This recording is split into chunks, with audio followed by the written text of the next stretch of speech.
we're headed towards this strike zone, automated strike zone, right? Yep, I think so. What's the downside for you? The downside is most of the hitters complain about it. I do like the human element of it behind the plate. The downside is a guy like Wainwright with his curveball or a Clayton Kershaw with his curveball. Hitters are going to be very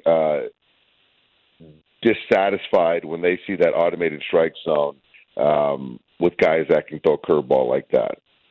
Meaning? It's just going to be the optics of it, the way the catcher catches the ball at the dirt when they go north to south, 12-6 breaking ball, that it clips part of the plate. And it's going to surprise a lot of players, hitters. But what you're saying is you still like the human element. If they got a call wrong and it was the human element, or you got it right with the automated strike zone. Yeah, I do. I that's kind of my stance on things, and that's part of it. Learning umpire strike zones and the pitchers kind of following it, the hitters adjusting to it. And they're not perfect, but they get a lot more than they get wrong. But why do we allow a strike zone to vary?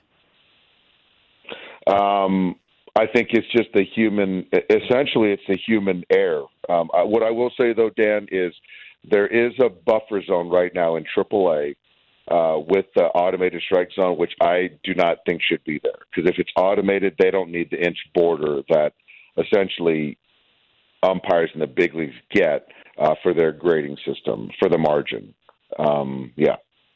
Plus, when you go out to argue with an automated strike zone, it's a little bit different. Like, will you be able to argue the same way when that umpire didn't call it? He's being told what to call.